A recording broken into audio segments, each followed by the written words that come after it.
Well, hi there, everybody. Coming to you again from a slightly different format. We had a technical problem with getting letters 22 and 23 recorded last week. So while we did those letters, I did them live.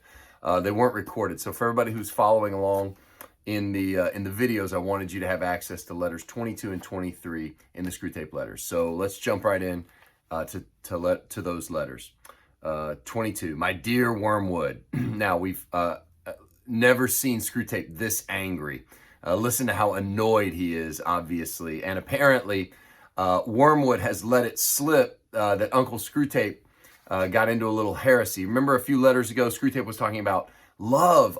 Disinterested love of God must be the real reason behind what God does. And Wormwood, backstabbing, tries to get him in trouble with the secret police. Anyway, my dear Wormwood. So, your man is in love, and in the worst kind he could have possibly fallen into, and with a girl who doesn't even appear in the report you sent me. You may be interested to learn that the little misunderstanding with the secret police, which you tried to raise about some unguarded expressions in one of my letters, has been tidied over. If you were reckoning on that to secure my good offices, you will find yourself mistaken. You shall pay for that, as well as for your other blunders. Meanwhile, I enclose a little booklet just issued on the new House of Correction for Incompetent Tempters. Oh, it is profusely illustrated, and you will not find a dull page in it.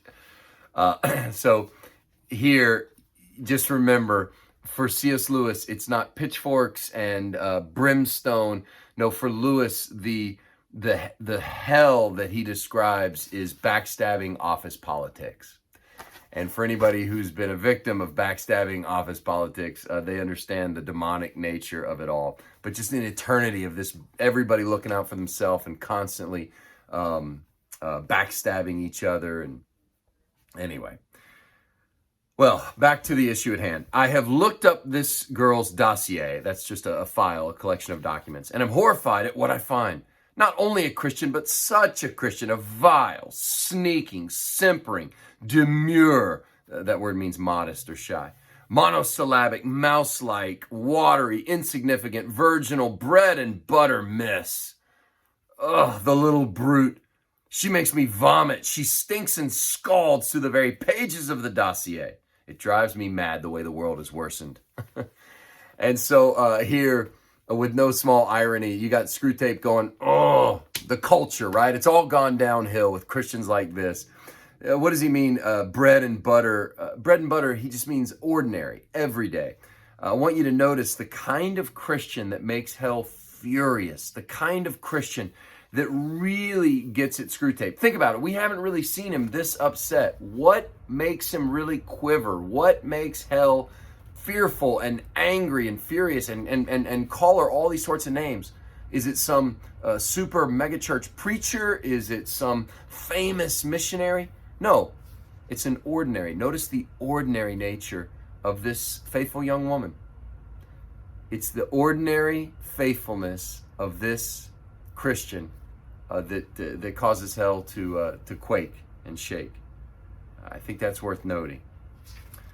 You might say it's just a mere Christian that gives hell all this fear. Well, we'd have had her, he says, to the arena in the old days. What's he talking about there? He's saying this is the kind that back in the days of the Roman Colosseum, when these emperors were persecuting Christians, all, of course, driven by demonic underpinnings, we would have had her in the Roman Colosseum. That's what her sword is made for, he continues. But then points out, not that she'd do much good there either. A two-faced little cheat, I know the sort, who looks as if she'd faint at the sight of blood, then dies with a smile. A cheat every way. Looks as if butter wouldn't melt in her mouth, and yet has a satirical wit. The sort of creature who'd find me funny. Filthy, insipid little prude. Insipid means flavorless. And yet ready to fall into this booby's arms like any other breeding animal. Why doesn't the enemy blast her for it if he's so moonstruck by virginity, instead of looking on there grinning? So a couple things to pull out of this paragraph. One, why does he call her a cheat? Because it looks like on the outside, from outside appearances, that she would faint and be very weak. But inside, it turns out she's got a backbone made of steel. And so the devil feels deceived because he thought he had an easy win. He thought he had a layup and this is the kind who would go all the way to the Roman Colosseum and die with a smile on her face as a martyr for her Lord. And the fact that, here she has this satirical wit, she has this, and yet, falls in love with this guy the patient that they've been working on that they hate. And again, he doesn't understand the biblical sexual ethic. Here, Screwtape is like a lot of a legalistic, puritanical view of sex, that it's all bad and wicked and evil. And he can't understand why God then would allow them to fall in love, get married, and he doesn't understand the biblical sexual ethic, complete purity in singleness, complete faithfulness in marriage. And here they're going to fall in love, and if they get married, engage in sexual activity, and Screwtape can't understand. Like, I thought he was so interested in all this purity. No, purity in singleness, faithfulness in marriage. And here he hits upon, Screwtape is actually correct in a way. He's a hedonist at heart. He's not far off in his understanding of God. He's a hedonist at heart. What's a hedonist? A hedonist is someone who lives for pleasure. And that he says all those fasts and vigils and stakes and crosses, they're only a facade, just the image, the veneer. Or only like foam on the seashore. Out at sea, out in his sea, there is pleasure and more pleasure. He makes no secret of it. At his right hand are pleasures forevermore. Screwtape here is dead on. He's quoting scripture. He's quoting Psalm 16:11. You have made known to me the path of life. In your presence there is fullness of joy. At your right hand are pleasures forevermore. Now there's lots of places you can go in Lewis to talk about this. John Piper wrote a book called Desiring God, Confessions or something like that. Confessions of a Christian Hedonist. I may not get the subtitle right, but just Desiring God. And Piper makes no secret. His ministry says, look, I'm trying to get people to realize God has the pleasures you're really after. Your desires are not too strong. Your desires are too weak. You've just been desiring the wrong thing. You've been fooling about down every blind alley thinking this is what will fulfill you, when meanwhile God has what will truly fulfill you. So Piper says every Christian should be a Christian hedonist. They should live for pleasure. They should live to enjoy life forever. But there's only one way they're truly going to enjoy life forever. Humans were created to glorify God and enjoy Him forever. And He's where our hearts will truly find that joy. So Screwtape here he's absolutely right. In fact, Piper partly credits C.S. Lewis for turning him on to the whole idea of this Christian hedonism, he calls it. Well, anyway, Screwtape goes on, I don't think he has the least inkling of that high and austere mystery to which we rise in the miserific vision. So the beatific vision, the blessed vision, the idea that one day we're going to see Jesus face to face. Apparently there's a demonic version of this, and it takes itself very seriously. He's vulgar, Wormwood. He has a bourgeois mind. There it is. C.S. Lewis in 1941 is writing this, and he's the first one to call somebody bougie. In other words, bourgeois just means middle class. He's filled his world full of pleasures. There are things for humans to do all day long without his minding in the least. Sleeping, washing, eating, drinking, making love, playing, praying, working. Everything has to be twisted before it's any use to us. Now, we've covered this ground before, but if you think about it, Screwtape's right. All these things are good things. They just are good in their proper context. Screwtape has to rip them out of their proper context or pervert them or twist them before any of these good things can be turned into negative things, into sin. You could just take them one by one. Sleeping. Sleeping is a good gift of God. How does it become a sin? When sleeping becomes sloth, laziness. In college, I had these roommates, and they were all really into this campus ministry, and it was known for being really good on the spiritual disciplines, and they would have these intense quiet times early in the morning. And I was a night owl, so I like to sleep in late. And so my roommates, who were so spiritual, and they were like, I just like to rise and welcome the dawn. And I'm sitting here like, I like to welcome the noon, And one day I woke up, and right above me, we had the bunk beds in this college dorm, and above me they had taped some scripture verses. Consider the ant, you sluggard, and they were giving me a hard time about sleeping late. And when I woke up, that was the first thing I saw was this convicting Bible verse. So a few nights later, late at night, while they had already gone to bed, because of course they were going to have an early prayer time, I had taped above their beds the scripture, "The Lord grants sleep to those he loves." So, but their point is still well made. Sleeping, a great pleasure of God. It's a great thing. Obviously, it can be turned. It has to be twisted though before it becomes sloth. Washing can be twisted into an OCD kind of a germophobia or something. Eating can be twisted into gluttony or anorexia and bulimia. But eating itself is God's good gift. Eating and drinking. Making love, we've talked about, can be twisted when it's pulled out of God's good context of faithful marriage. Playing, when we ignore family or work obligations that we need to do because we're playing around with some hobby.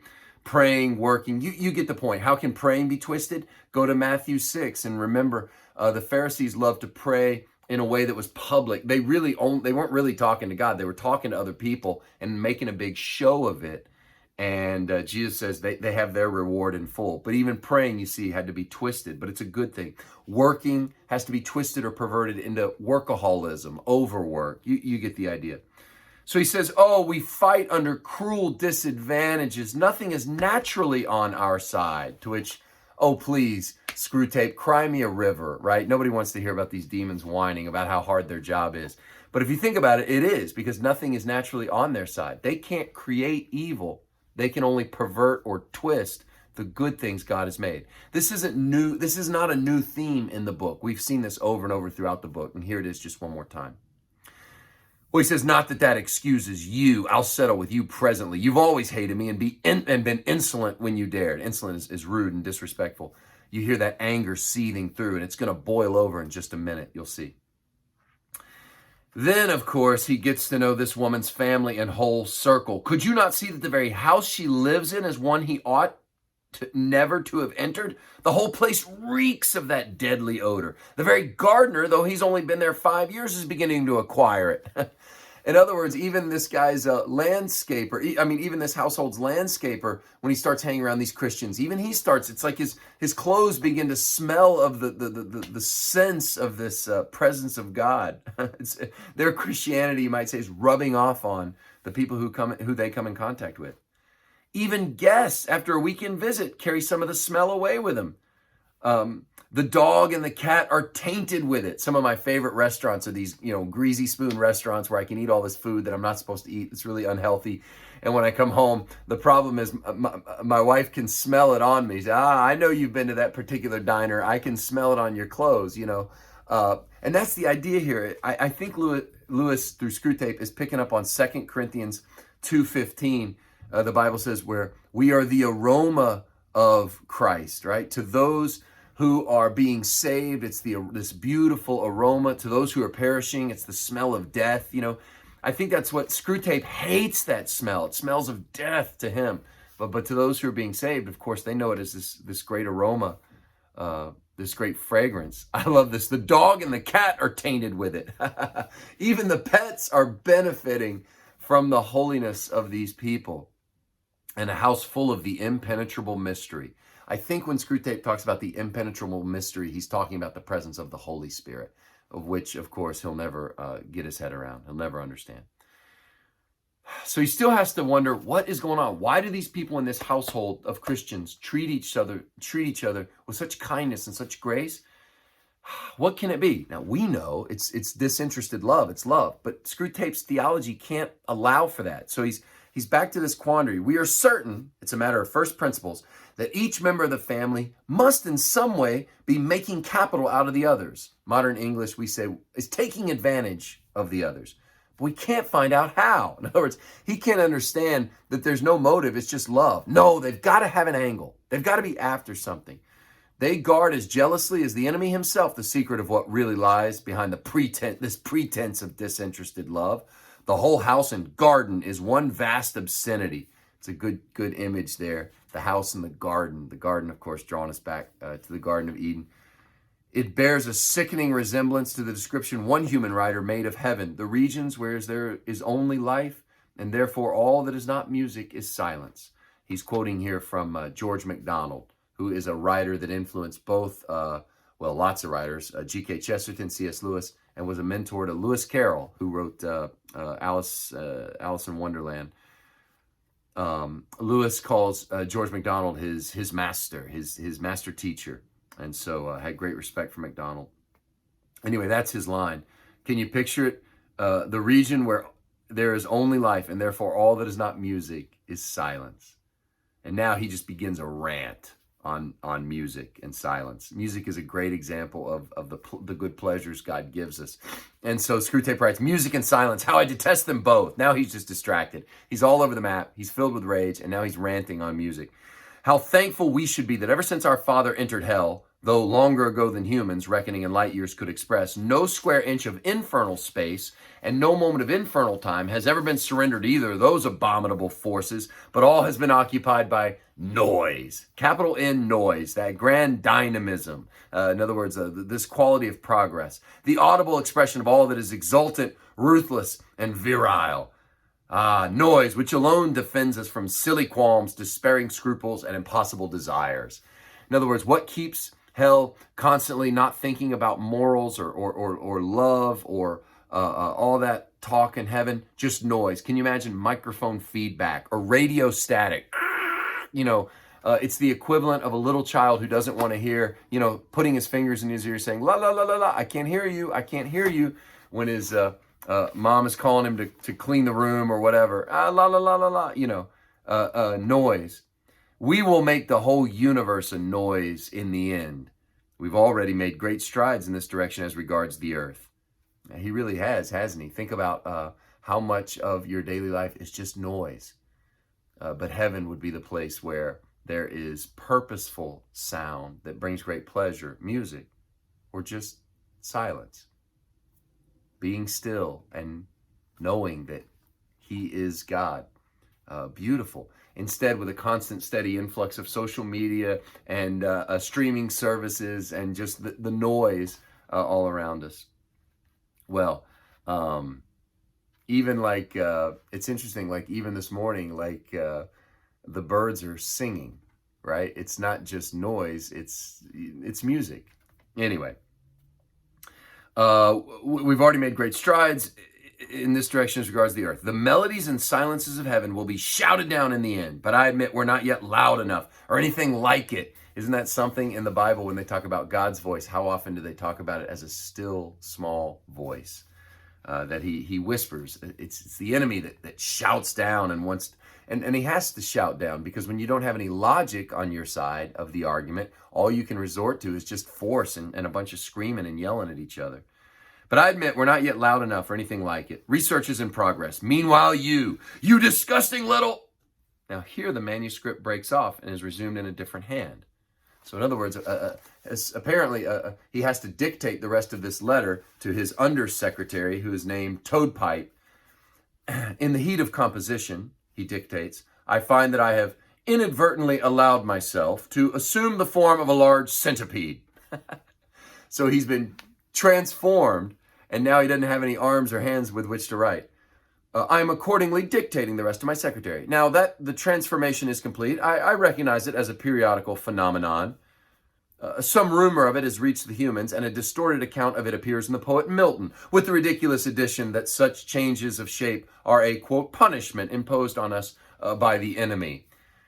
So there's a lot here, but you remember in the garden, after the fall of man, there's a curse on the man, the woman, and the serpent was cursed by having to crawl on its belly and transformed into that. When Milton wrote Paradise Lost, it is a fictionalized account of what happened in the garden. It's not straight out of the Bible, though it has a lot of biblical underpinnings. And Milton imagines that all the demons in hell that went with Satan in the fall, the third of the demons that went with Satan when Satan rebelled, that once a year, as a reminder of that curse, they are forced into that serpentine position again. So here Screwtape is forced into becoming a centipede as a result of that curse.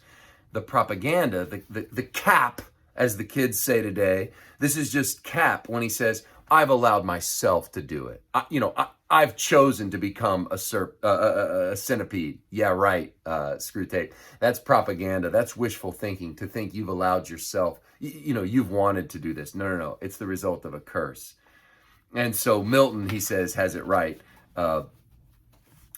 Lewis says Milton has it right. But Screwtape says, yeah. This is a rumor and Milton's got it wrong. In fact, a more modern writer, someone with a name like Pshaw, and here he's taking shots at George Bernard Shaw, he's grasped the truth. Yes, transformation proceeds from within, which of course is not a Christian notion. We believe transformation has to come from God and then he can change us. Transformation proceeds from within. It's a glorious manifestation of that life force, which our Father would worship if he worshiped anything but himself. In my present form, I feel even more anxious to see you. Yes, to unite you to myself in an indissoluble embrace. Indissoluble means inseparable, cannot be broken apart. In other words, eaten. Screwtape wants to eat him. Signed, Toadpipe, for his abysmal sublimity, Undersecretary Screwtape, and lists all of his degrees, of course. So here he's like, I feel even more desirous to see you. That hate has transformed him. And I think there's something going on here beyond just kind of a neat literary twist there. But that the prophets talk about, Isaiah talks about, there's a sense in which we become like what we worship. Isaiah talks about these idols. They have eyes, but they're blind. They have mouths, but they can't really say anything worth hearing. They have hands, but they're not strong to save. And the Bible says in the Psalms, you pick up these themes, and in the prophets certainly, but those who worship idols become like them. We eventually become like what we worship. That's a profound truth.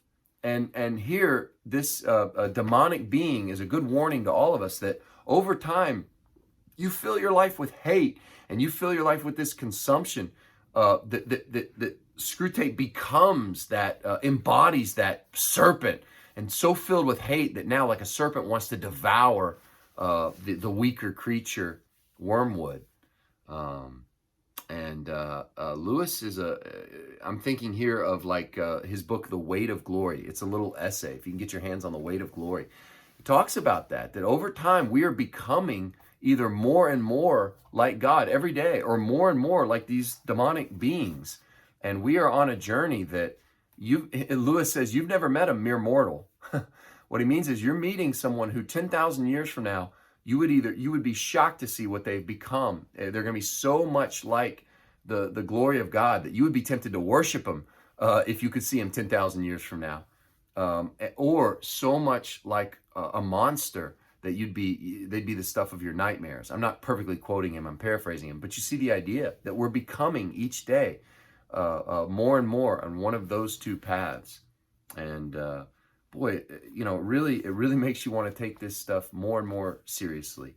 And so good for Lewis using satire to really draw our hearts to some pretty heavy truths. So I think that transmogrifying, or whatever, that transforming metamorphosis that he goes through at the end is more than just a literary device there. But there's letter 22.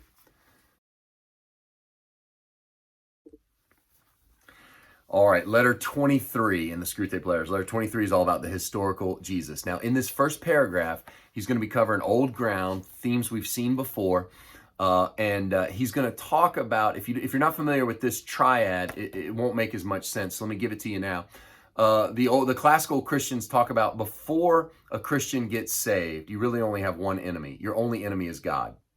The Bible says before we're saved, we're at enmity. There's hostility toward us and God. It's not God's fault. He loves us, but we've turned our backs on him. But God is a very interesting and unusual kind of enemy. He's the only enemy who wants to save those who are trying to harm him, who wants to kill him. He wants to save.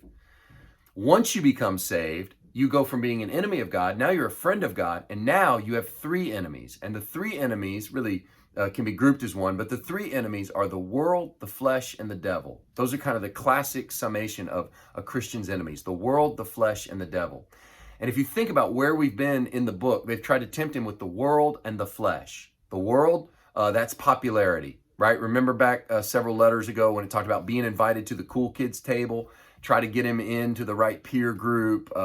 So that ultimately has failed. The flesh, whether it's gluttony or lust, he's talked a lot about sexual lust, and he's overcome that. So if the world and the flesh have failed him, remember there remains this third force, the world, the flesh, and the devil.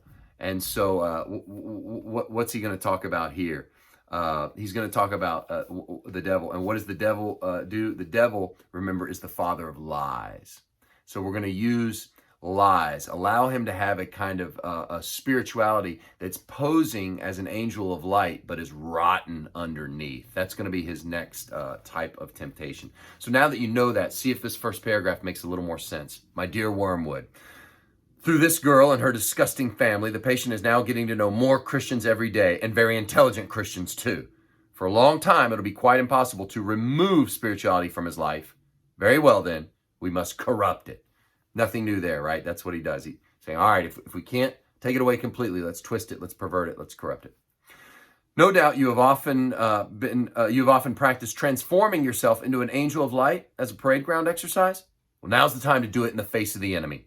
The world and the flesh have failed us. A third power remains. And success of this third kind is the most glorious of all. A spoiled saint, a Pharisee, an inquisitor, or a magician makes better sport in hell than a mere common tyrant or debauchee. Debauchee is lustful, right? Someone who's fallen for the sins of the flesh, and a tyrant who's someone who's fallen for the sins of the world. But this, a Pharisee or a magician, in other words, someone who's either becomes a Pharisee, super legalistic, on the outside looks like they're Christian, but on the inside full of hypocrisy and spoiled, or a magician, someone who is dabbling in the spiritual things, but dabbles off into the demonic and into the occult. So he's going for that. Looking around your patient's new friends, I find that the best point of attack would be the borderline between theology and politics. Isn't that something? Attack them at religion and politics. Oh man, it's like he could have written this in modern times. Several of his new friends are very much alive to the social implications of their religion. That in itself is a bad thing, but good can be made out of it. All right, and before we read this next part, again, he's very ahead of his time. He's saying, look, when it comes to the social gospel, when it comes to social justice, there's a sense in which, of course, we have a social gospel in the truest sense of the word. Walter Rauschenbusch, one of the early Baptist advocates of all this, he's like, how can we who've been given everything by God, who've been loved, when we had nothing to offer God, when we abused what he gave us, when we were just charity cases of his grace, how can we not now care for the poor? How can we who follow Jesus, who had so much to say about the poor, whose heart was so open, how can we who've been transformed by the gospel not love the poor like Jesus loved the poor? He's saying, so the social aspect of caring for the poor and feeding the poor and caring for the sick and the homeless and all that, how can that not be a natural outflow of those who've been touched by the love of Christ? Of course, that is, from Screwtape's perspective, very bad. On the other hand, if you can sort of get the humans to take the social part and remove the gospel, you think about it, you could make like this sort of social justice warrior who doesn't care about all that God stuff, but who wants, well, that's just modern day Phariseeism. That's just morality. You know, if a generation or two ago, the great morality markers that made us legalistic were things like drinking and dancing and swear words and playing cards. Well, fast forward, and now we laugh at that and we go, oh, you know, we were so legalistic about that stuff. Well, now we can be just as legalistic about our social justice aims and being on mission and all that, right? We can become legalistic in the same way. So that's what Screwtape's after. I hope now that you see that, the rest of this will make more sense. You'll find that a good many Christian political writers think that Christianity began going wrong and departing from the doctrine of its founder at a very early stage. I think he's talking about in 313 AD at the Edict of Milan, when Constantine, the Roman Emperor Constantine, signed the Edict of Milan, making it illegal to persecute Christians. He's saying, see, now once it became kind of a state religion, you might say, in Rome, that's where we went wrong. So we've got to use this idea. He doesn't care whether that's true or false. He's just saying, let's use it to encourage once again the conception of a historical Jesus, to be found by clearing away later accretions and perversions, that accretions are gradual accumulations and buildup, and then to be contrasted with the whole Christian tradition. In the last generation, we promoted the construction of such a historical Jesus on liberal and humanitarian lines. We're now putting forward a new historical Jesus on Marxian, catastrophic, and revolutionary lines. The advantages of these constructions, which we intend to change every 30 years or so, are manifold. And he gives 4 reasons. Before I go into it, I just want to point out how prescient this is.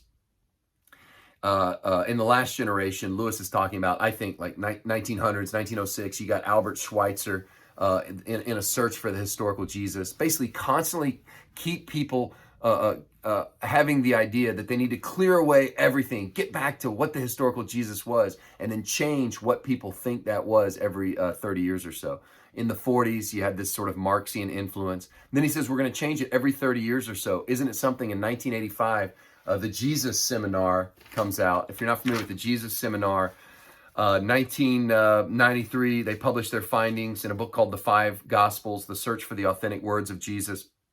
Basically, you had this group of quote-unquote scholars. Some people oppose the fact that the kind of scholars they used.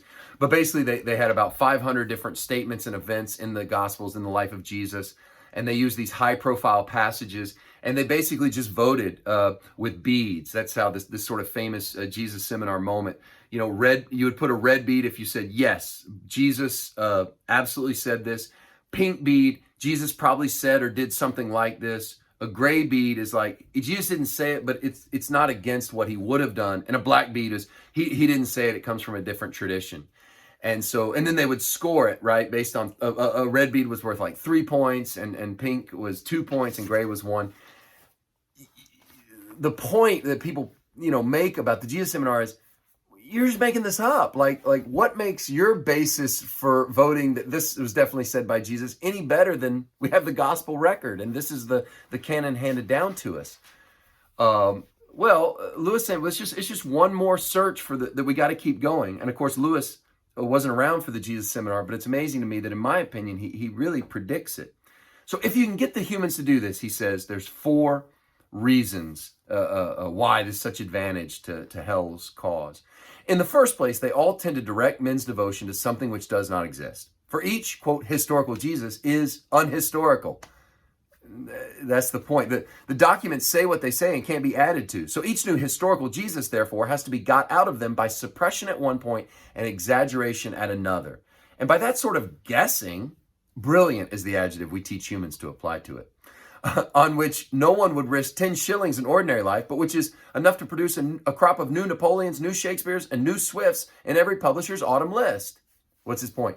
He's saying, well, every year it's fashionable in Britain, of course, to go back into these biographies and to say, how about a Marxist reading of Shakespeare, or a feminist understanding of Swift, or, so you suppress some things, you highlight other things they said, and you come away with having a whole new view, enough to fill up a whole new set of bookshelves every fall. And well, they do the same thing with Jesus. What about a socialist reading of Jesus? Or what about a capitalist reading of Jesus, or whatever? So in the second place, it's all made up. The documents say what they say.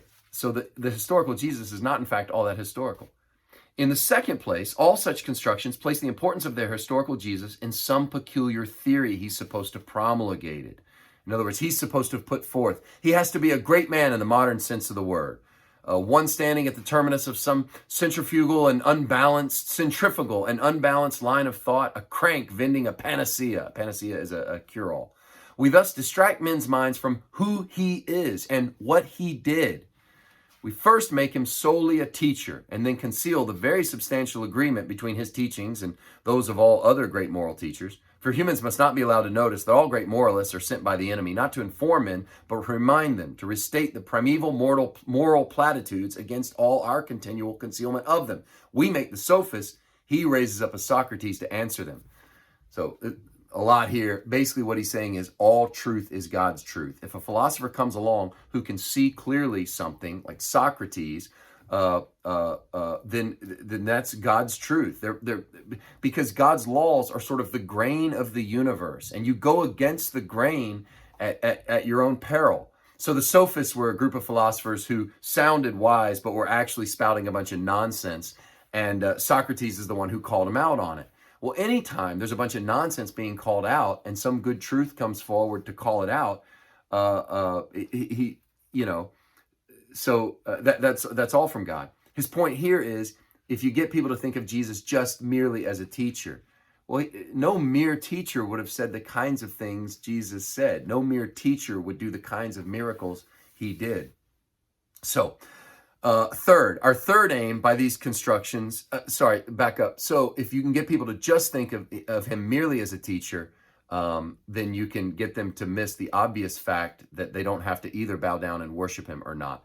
And of course, Lewis, somewhere else famously in Mere Christianity, says, to say he's a mere teacher, the things he said, that he and the Father are one, and he allowed people to worship him. He's like, look, he was either a liar, or he was a lunatic, or he was the Lord. There's no fourth option. Lewis's famous trilemma. Don't just say he was a good man or a nice moral teacher. He was liar, lunatic, or Lord.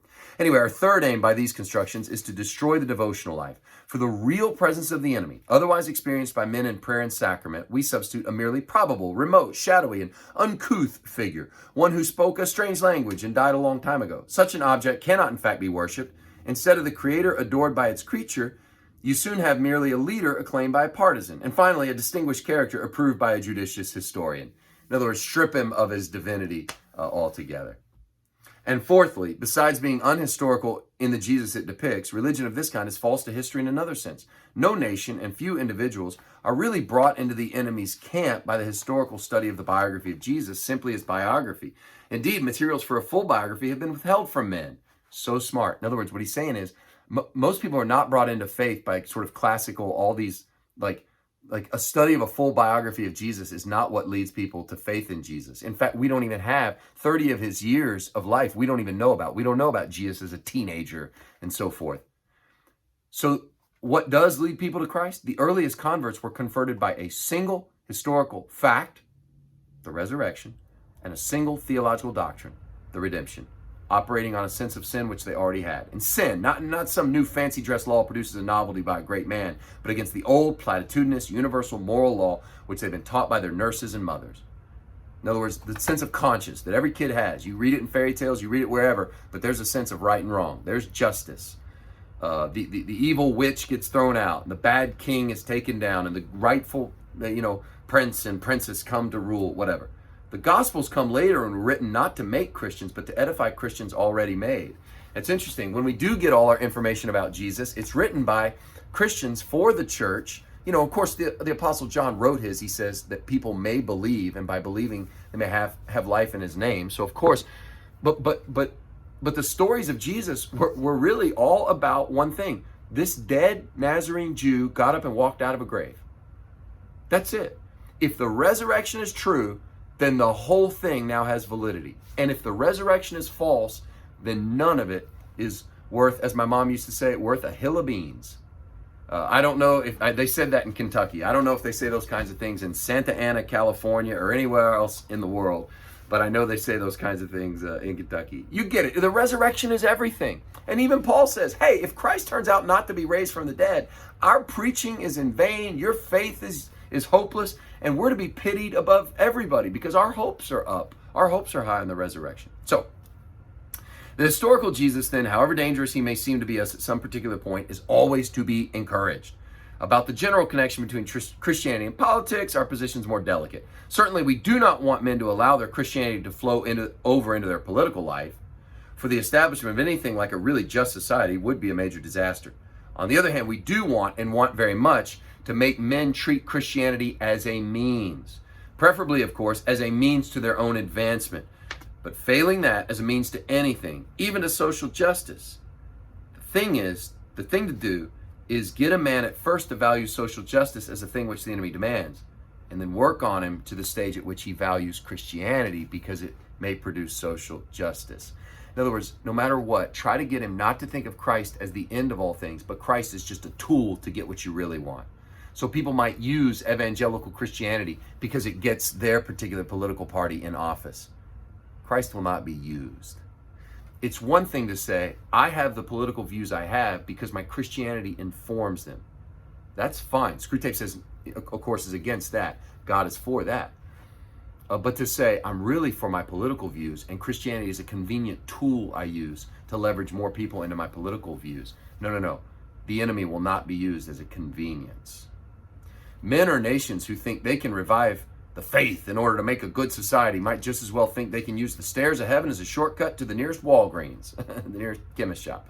Fortunately, it's quite easy to coax humans around this little corner. Only today I found a passage in a Christian writer where he recommends his own version of Christianity on the ground that, quote, only such a faith can outlast the death of old cultures and the birth of new civilizations. He's quoting Reinhold Niebuhr. You see the little rift? Believe this, not because it's true, but for some other reason. That's the game. And here we've heard this many times before, but the key question anybody should ask of Christianity is not, does your Christian faith, why should I preach the gospel? You know, when I'm filming this, Easter is coming up this week. This is Holy Week. Why should I proclaim the good news of the gospel? I've got a couple things I could do. Should I tell people you should become a Christian because it'll give you comfort? Well, it has given me great comfort. My faith has. Is it because it'll give you peace? Well, it has given me great peace. Is it because it'll give you better relationships? Well, it has improved my relationships with others. Is it because it can help overcome your anxiety or your depression or your addiction? Well, Christianity has resources that can help all those things. Nope, those are not the reasons. There's one reason a person should become a Christian. You should become a Christian based on whether or not it's true. What's true? Did a dead Nazarene Jew 2,000 years ago named Jesus get up and walk out of a grave? If that's true, you should believe it. And I believe it because there were eyewitnesses. I believe those eyewitnesses told others, and those eyewitnesses wrote down the gospel. They were just as shocked by the whole thing as we are today, but I believe it. And suddenly everything falls into place. Why do I believe the Bible? Because the man back from the dead believes it. And that's good enough for me. If Jesus Christ is risen from the dead, the rest is rock and roll. So there you have it. There's my attempt to walk us through letter 23, and I hope that it helps you. God bless.